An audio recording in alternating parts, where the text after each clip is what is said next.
Muito boa noite, a graça e a paz de Cristo Jesus. A bondade e a misericórdia do Senhor seja sobre as nossas vidas. A bondade e a misericórdia do Senhor sejam extensivas aos prisioneiros, os encarcerados. A bondade e as grandes misericórdias do Senhor, as infindáveis, seja sobre os que estão nos leitos, no sofrimento.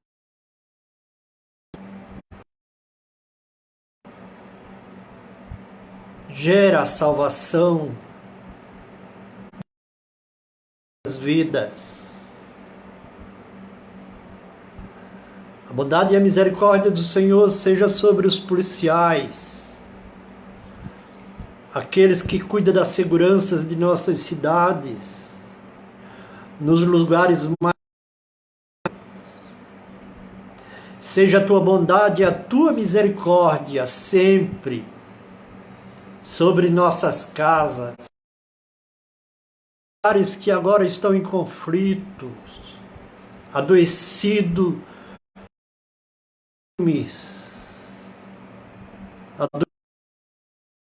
financeiros.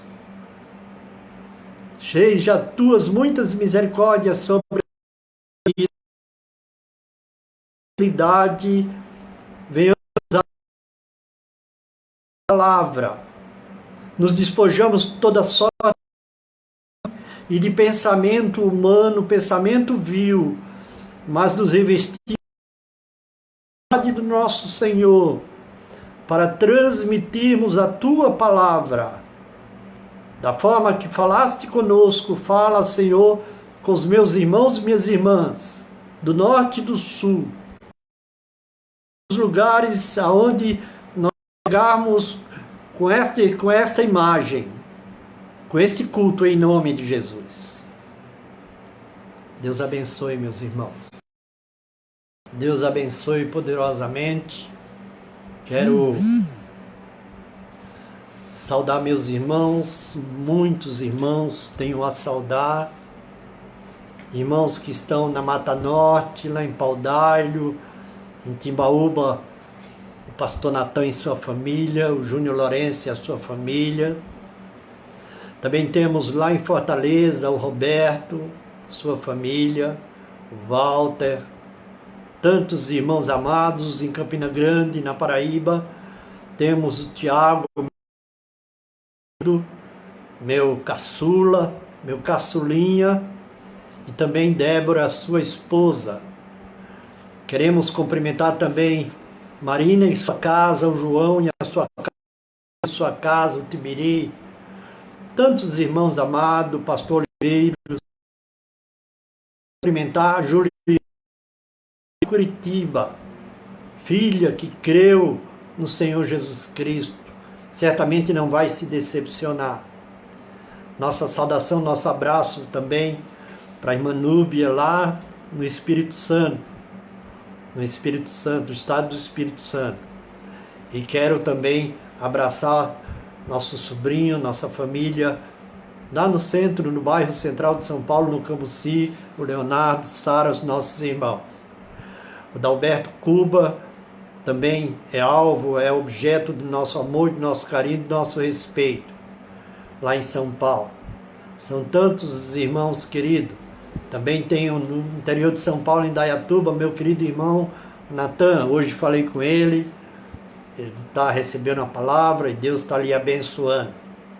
Quero abençoar o França com a salvação poderosa de Cristo Jesus sobre a sua vida. Quero agora também a Juliana, lá em Igaraçu, nossos irmãos amados, Ana Flora, né? Aline, a sua mamãe, recebam um abraço da parte de Jesus Cristo, nosso Salvador. A cidade de Abreu Lima, em especial, nós abraçamos o nosso querido irmão Eliel e tantos irmãos queridos, Maristela e outros tantos irmãos, irmã Lourdes, São tantos os irmãos que nós, nesse tempo tão diferente que nós estamos passando um tempo diferente, estamos passando um tempo nunca vivido antes, mas na força do Senhor nós passamos, nós vamos passar, nós estamos passando. Queremos, em especial, pela Lícia, a igreja já está orando, Lícia, filha da pastora Edja, e aquieta o teu coração. Aquieta o teu coração. O que Deus tiver de fazer, fará. Digo isso para a sua mamãe, para o seu papai, para o seu irmão Bernardo, para o seu esposo Fagner. E quero cumprimentar e desejar parabéns para a Andriele, também lá da igreja de Edja. Pessoal muito querido, gente de primeira. Não posso esquecer os irmãos, né, missionários do sertão, o Paulinho, o Eliel e o Maurílio. Tanta gente boa demais. Gente crente, gente séria, gente boa demais. Irmãos queridos, nós hoje estamos com o coração, de certa forma, pesado, porque a maioria das igrejas, no dia de hoje, celebra as suas ceias no primeiro domingo. Nossa congregação tem como hábito celebrar no segundo domingo. E já o segundo mês nós estamos privados, e as igrejas estão privadas de estarem no chamado culto da comunhão. Culto de ceia é chamado culto da comunhão. Como nós não estamos defendendo bandeira, nós lembramos que hoje muitas igrejas deveriam estar na comunhão. Agora, o Senhor nos garante que onde nós estivermos, Ele estaria presente. Eis que estarei convosco todos os dias, não só em dia de ceia, até a consumação dos séculos. E no dia de ceia, meus irmãos, e no clima que a gente está vivendo, nós não podemos negar que se nós não tivéssemos Jesus, nós estaríamos bem numa situação difícil. Porque o clima é de pavor. Muitos irmãos e amigos hão de concordar que em determinado momento gera um pavor, uma angústia em casa. A morte se avizinha.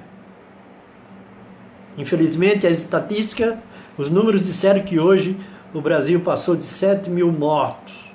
Não estou aqui para celebrar a morte, mas estou aqui para falar do clima que se vive, clima de morte. Estados Unidos da América do Norte já ultrapassou 60 mil mortos. A Itália, creio que o próximo de uns 30 mil mortos. Meus irmãos, em determinado momento na vida de Israel, essa passagem está registrada no capítulo 21 de Números. Em determinado momento o povo ficou enfastiado de Deus. Em nada diferente dos dias de hoje. O povo ficou enfastiado de Deus. Deus lhe mandou o melhor dos cereais, o melhor dos vegetais, o maná. Aquilo que qualquer ser humano gostaria de ter para suprir, para se nutrir, Deus lhe mandou. Ele mandou carne, Ele mandou água. E em determinado momento, no capítulo 21, diz que o povo olhou para Moisés e disse: nós estamos fastiados deste pão vil. Tem uma versão que diz: deste pão miserável. Nós todo dia a mesma coisa. Nós que somos pais de família, nós já vimos esses filmes, os filhos reclamarem que a comida é a de sempre. Nos leva de volta para o Egito. de repente começaram a surgir serpentes. E num clima de pavor como o de hoje, como nesses dias, as serpentes começaram picando a população do deserto, que eram milhares. E eles saíram correndo para Moisés e disse: ora por nós, porque pecamos contra o Senhor e falamos mal de você. E Moisés orou ao Senhor. O Senhor não deu cura de imediato para eles. Mas o Senhor disse: Moisés, a mesma serpente que mordeu ele, funde uma serpente de bronze e coloca numa haste, numa haste. E todo aquele que olhar para aquela serpente, a coisa mais simples, irmãos, olhar revestido de fé, Deus disse assim: todo aquele que olhar para aquela serpente será curado. Irmãos, eu vou falar uma coisa para vocês. Certamente teve pessoas que disseram: eu não vou fazer uma coisa tola dessa não. E morreu. E todos aqueles que olhavam para aquela haste, com aquela serpente, e diz: serpente abrasadora. Certamente Moisés fez bem polida. E no capítulo 3, irmãos, no capítulo 3 de João, Jesus disse: assim como Moisés levantou a serpente no deserto, assim importa que o Filho do Homem seja levantado, para que todo aquele que nele crê não pereça, mas tenha vida eterna. Porque Deus amou o mundo de tal maneira. Eu li o verso 30, o 31, o 14, o 15 e agora o 16. Porque Deus amou o mundo de tal maneira que deu seu Filho unigênito, para que todo aquele que nele crê não pereça. Então, esse texto áureo, esse verso áureo da Bíblia, está dentro deste contexto da serpente que foi levantada, para que aqueles que crescem, sem pagar dinheiro algum, sem lançar mão dos seus bens materiais, mas era necessário crer. Talvez para muitos crer seja mais difícil do que dar dinheiro. Porque a morte de Jesus teve um significado e tem um significado para nós muitíssimo importante. O livro de Lucas de Mateus diz que Jesus, em determinado momento, ele subiu ao monte. Ele subiu ao monte. E ele se transfigurou. Capítulo 9 de Lucas, no verso 28. E ele ficou ficando resplandecente. Ele estava no monte, certamente no Monte Tabor, um monte de 1.200 metros de altitude, frio. E ele se transfigurou-se. E diz o texto que glorificado em glória apareceu perante ele Elias e Moisés, dois expoentes da fé. E diz o texto que Elias e Moisés falava de sua morte que deveria acontecer. Elias e Moisés falavam de sua morte.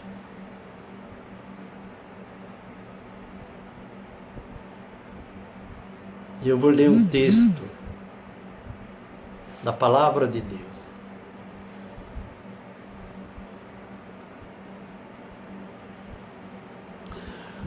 João capítulo 12, verso 32, diz o seguinte: mas eu estou tão ansioso de abraçar vocês. Hoje eu recebi um telefonema do interior de um irmão Ele disse o seguinte: a gente está ansioso para voltar aos nossos cultos. Esse irmão congrega na igreja que eu nem sei o nome. É um irmão amado. Mas ele disse: quando nós voltarmos, nosso abraço não será o mesmo. Nosso toque não será o mesmo. A igreja não será a mesma.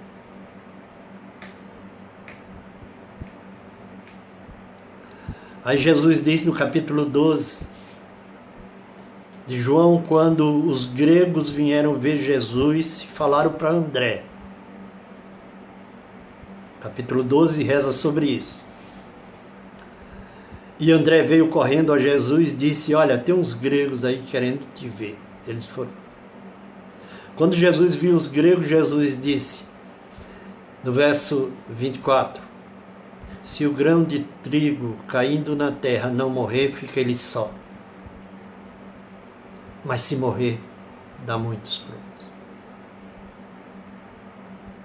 Agora foi julgado o príncipe deste mundo, ele continua dizendo.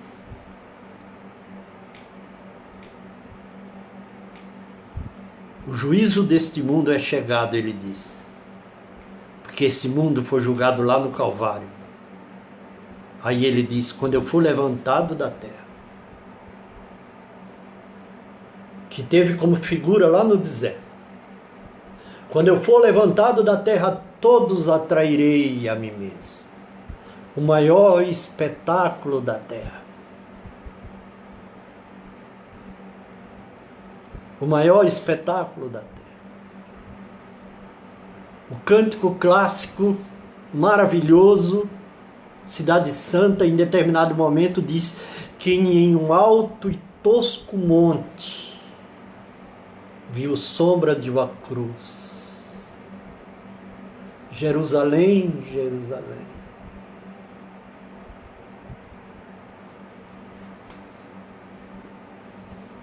Quando eu for levantado da terra. Aí quando nós lemos os 4 evangelhos, cada um relata de um aspecto, uma visão da cruz.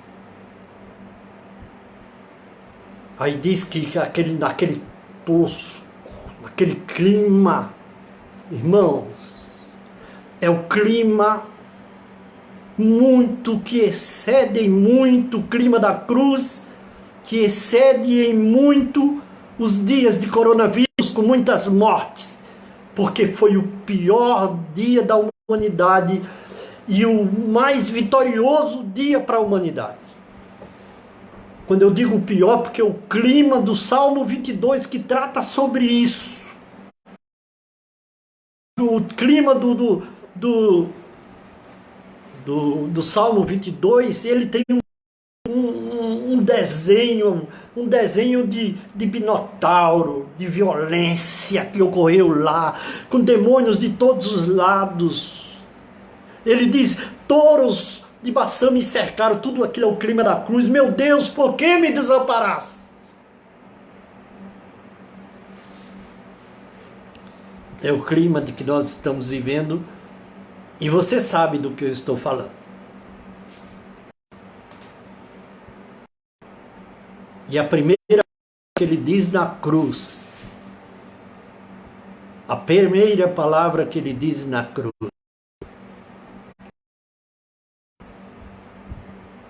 Pai, sabe o que fazem.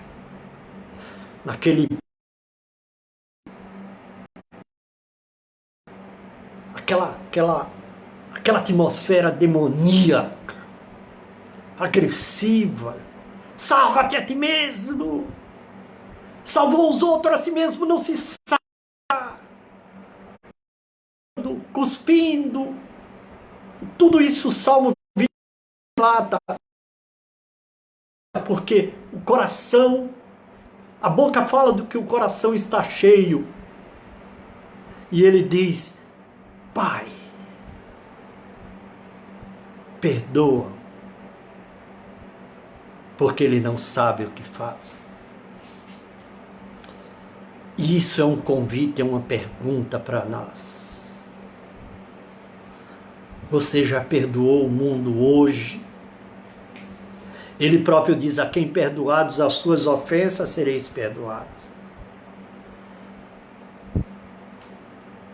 Você já perdoou o seu país hoje, o que estão fazendo, o que fizeram com o seu país, o que fizeram com o mundo? Já perdoou o seu vizinho hoje? Já perdoou o seu irmão hoje? Perdoou a sua mãe hoje? Pai, isto é a obra do Calvário.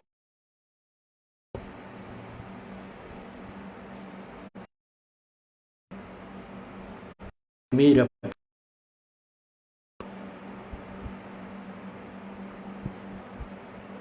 nós recebemos perdão na morte. Nós não recebemos perdão no dia do banquete.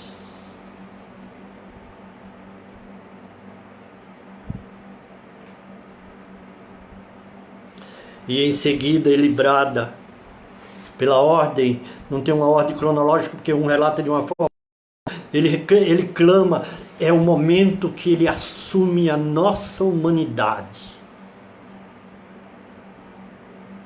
Ele diz: tenho sede. É da identificação com o homem. É a segunda palavra que ele diz: tenho sede. Porque a humanidade tem suas sedes. Sede é coisa de homem, coisa de gente. Mortais. Sede de água, sim. Sede de amigos, sede de compreensão, sede de cuidado. Temos sede de compreensão, sede de sensibilidade dos filhos, de sensibilidade do vizinho. Temos sede de respeito. Mulheres têm sede de respeito, são constantemente desrespeitadas. Muitas vezes tem macho em casa, mas não tem um amigo, tem sede de amizade, de companheirismo. Somos muitas vezes com o seu labor, com as suas lutas, injustiça do trabalho, com a sua dor, com o envelhecimento. O envelhecimento vai chegando, tem sede de compreensão e de amizade. E dentro da igreja nós temos sede. E Jesus, ele se identifica comigo e contigo e ele brada: tenho sede.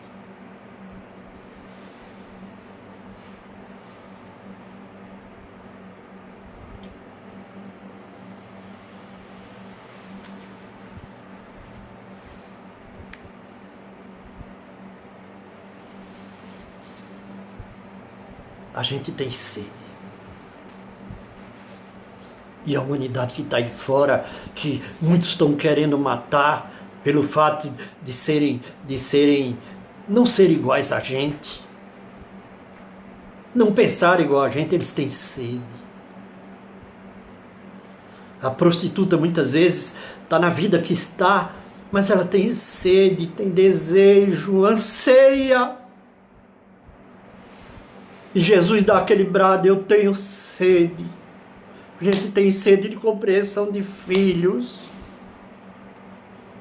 Tem sede de ver acabar aquela luta, aquela dificuldade. Será que não acaba nunca? Que sede? Qual é a sede?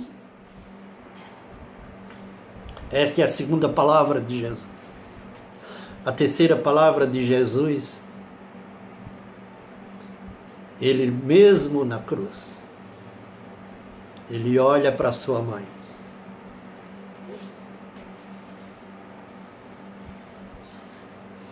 e diz: mulher, eis aí o teu filho. E olha para João, porque tinha umas poucas mulheres, João estava lá, e olha para João e diz: eis aí a tua mãe.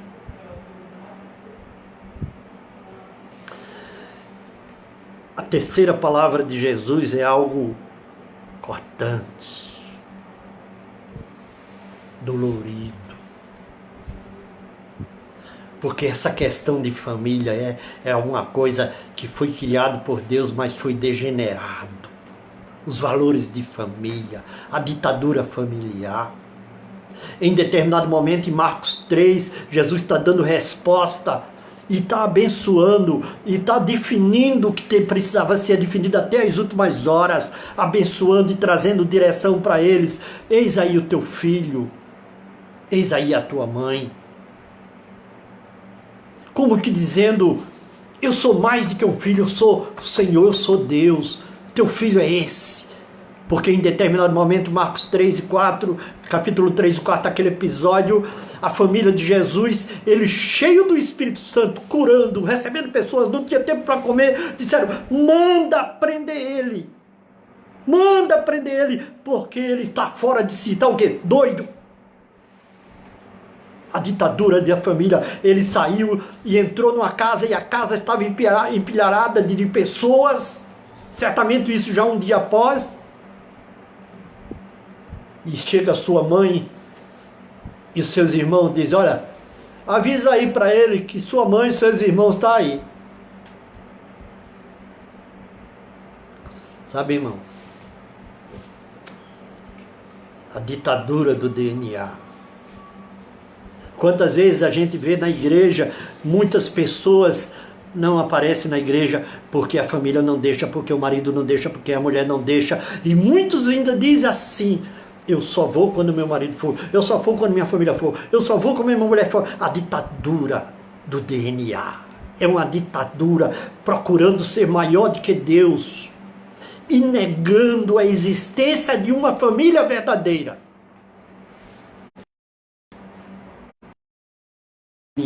Das nossas famílias, nossas muitas famílias, rejeita a admissão de que outras famílias podem ser agregado, família pobre, família DNA de homossexual, DNA de pessoas loucas, doidas, de político corrupto, pode sim fazer parte do DNA da Igreja de Cristo.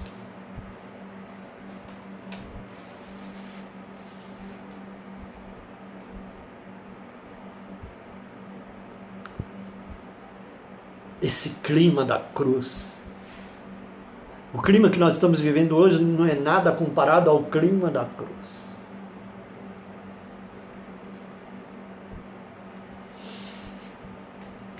Pai, perdoa porque não sabe o que fazem. Tenho sede. Mulher, eis aí o teu filho.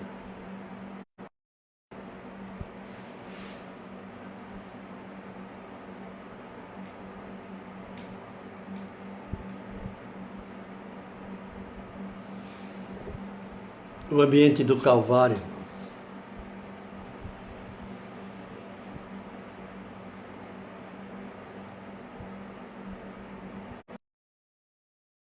O ambiente do Calvário, nós precisamos ter sensibilidade para viver no nosso dia a dia, porque a igreja foi chamada para pregar o evangelho da cruz. Loucura para os que perecem. Mas para nós, irmãos, sairemos vitoriosos pelo poder da cruz.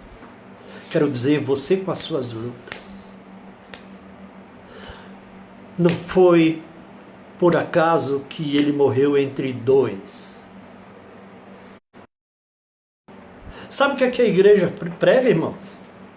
Sabe o que é que a igreja prega? Sabe o que é que muita gente que existia um bom ladrão e um mau.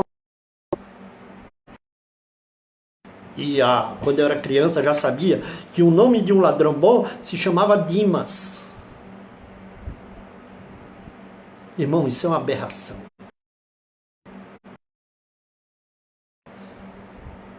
Eram todos caídos como nós. E em determinado momento, um dos ladrões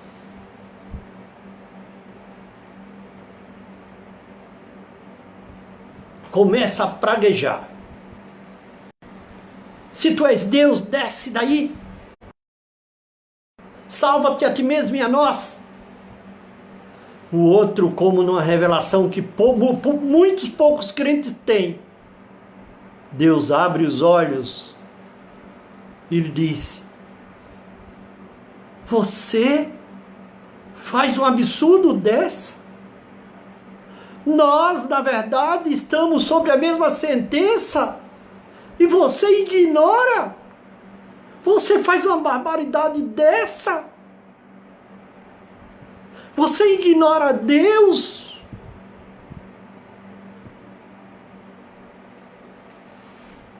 E depois, numa revelação, ele diz: Senhor, lembra-te de mim. Não me leva para lá não, só basta lembrar. Mas ele vai além daquele que pedimos ou pensamos.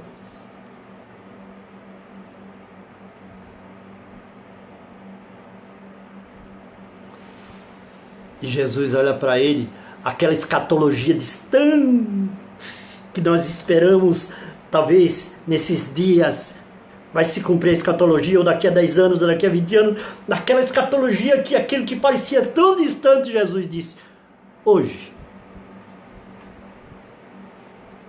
Porque o Salmo 68 diz que o nome dele é Já. Se você está com as suas chagas, com as suas dores, saiba que o nome dele é Já. A escatologia distante, os cálculos das 70 semanas tão distante. Um ladrão ouviu dos lábios desse: hoje estarás comigo no paraíso.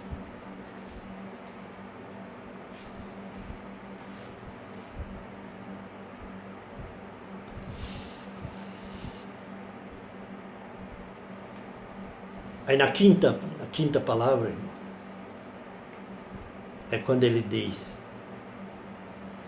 meu Deus, por que me desamparaste?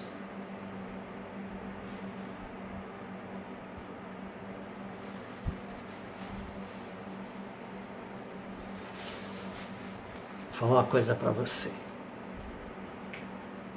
Isso é o Salmo 22, depois você dá uma conferida lá. A síndrome de pânico, que é uma besteirinha, mata. Sabe o que é síndrome de pânico? A pessoa se sente abandonada. O abandono adoece. E ele, refletindo a nossa humanidade, diz: meu Deus, sabe o que é pânico, irmãos? É a ausência de Deus. Jesus entrou no pânico, porque o Deus não era conivente com o pecado, teve que se afastar pelo instante. Ele disse: meu Deus, por que me desamparaste? A pior coisa da vida, irmãos, não é passar fome, não é nada disso. É saber que Deus está distante. Ontem Iracema falou sobre o silêncio de Deus. Não é a distância, é o silêncio.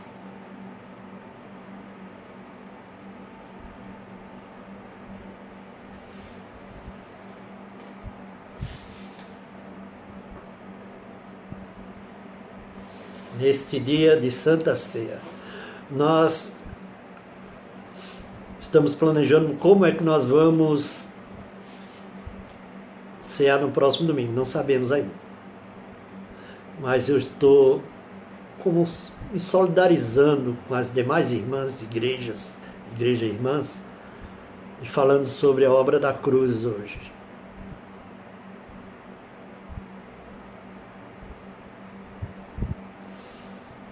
E a penúltima palavra ele diz: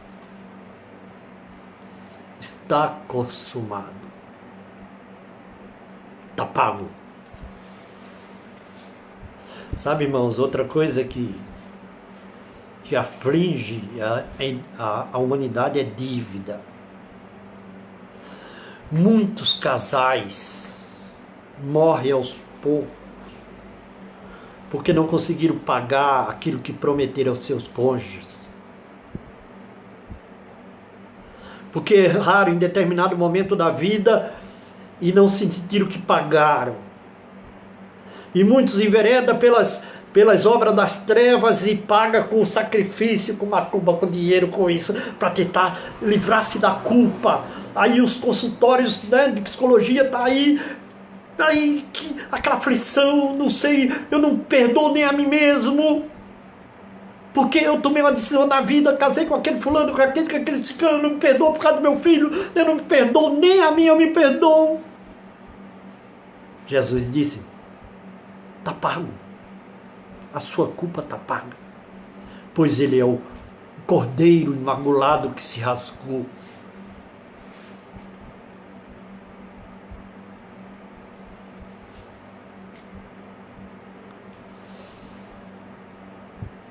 E agora ele fala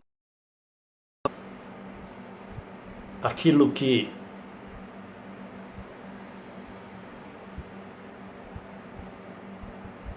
um dia nós faremos. Não sei se é amanhã, ou se daqui a 10 anos, ou daqui a 5 anos.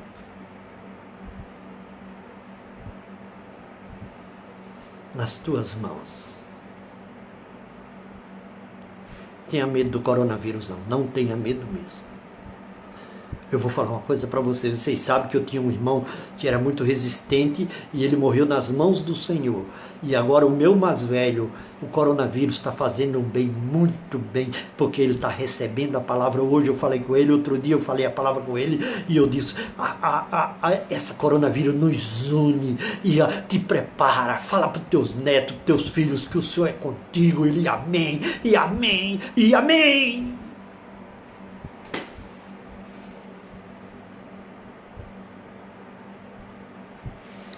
Eu quero voltar, para finalizar essa parte, irmãos, eu quero voltar para falar de um aspecto. Um aspecto que tem matado muita gente dentro das igrejas.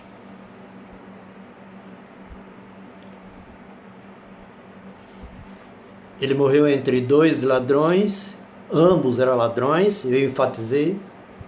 Ambos eram bandidos, ambos eram arruaceiros. Ele perdoou a humanidade. Perdoou quem? Todos. Ele salvou os dois ladrões? Não. Ele salvou quem? Aquele que decidiu crer. Se existe uma coisa que Deus não anulou do homem, porque Deus não quer que ninguém o ame à força, ninguém o queira à força, se chama o arbítrio.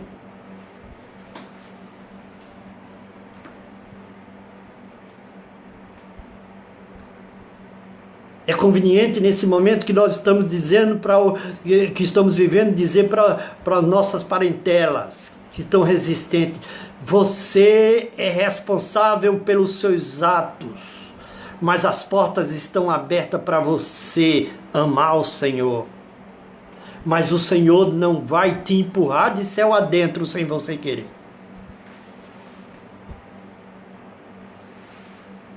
Uma doutrina que muito mais parece com o hinduísmo. O hinduísmo classifica os seus membros, a sua membresia, por classes, por castas. Tem a casta de operário, tem a casta disso, tem aqui. E na salvação dele tem a casta dele, tem a casta que não vai reencarnar, já vai atingir o Brahma. E esta filosofia veio parar dentro das igrejas. E ela ganha o nome de predestinação. Bonita essa filosofia de predestinação. Muito bonita para nós que dizemos que temos. E com os outros. Será que Deus predestinou os outros para o inferno? Será que ele predestinou aquele ladrão ruim para o inferno? Não! Como não predestinou o Judas. Eles tiveram a sua decisão. Eu quero encerrar essa palavra dessa noite, aparentemente dura, mas não é dura. O momento que nós estamos vivendo, eu quero falar uma coisa para você. Você já viu muitas notícias dessa parecida com essa. Você já viu muito que é o que mais acontece. Mas eu vi faz umas 3 semanas numa desse jornalismo.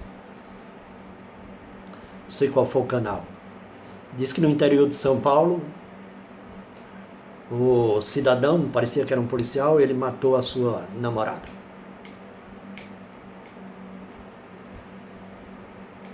Aí foram investigar, perguntou, e ele confessou, matou a namorada. E por que matou? Porque ela não quis ficar comigo. Porque ela não quis me amar.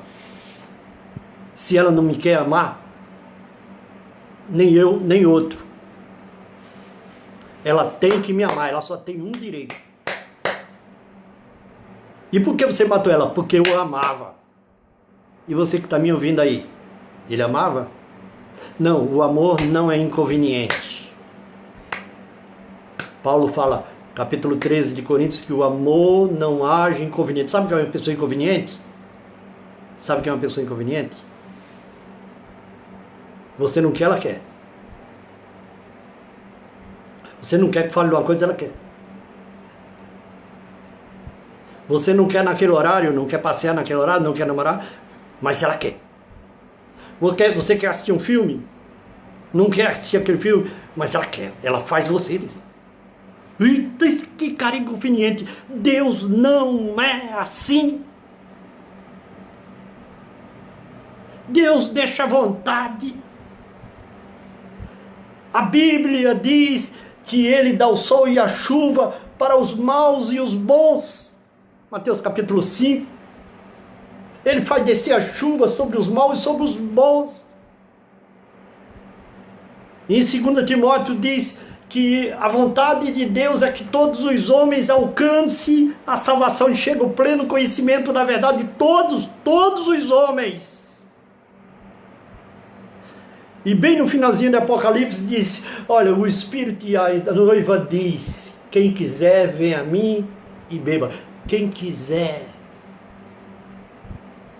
beba da água, mas quem quiser, você é livre. Não é uma filosofia que só tem uma opção. Você ama a Deus se quiser.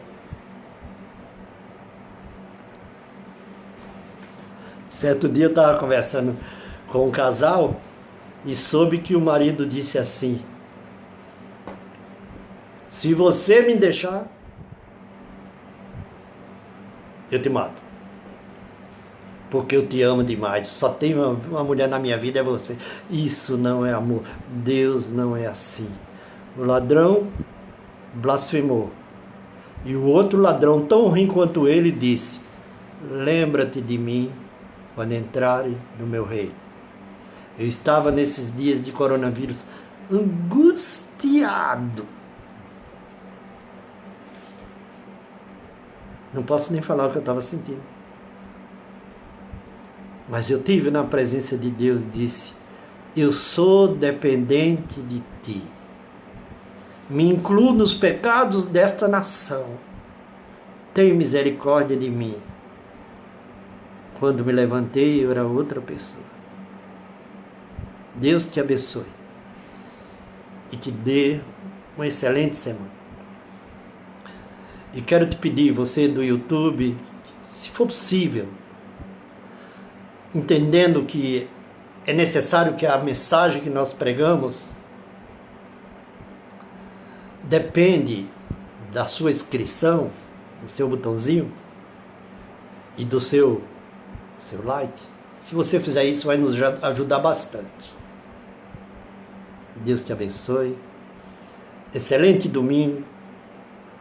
Levante a cabeça, ame ao Senhor, seja otimista, evite excessos de notícia do coronavírus.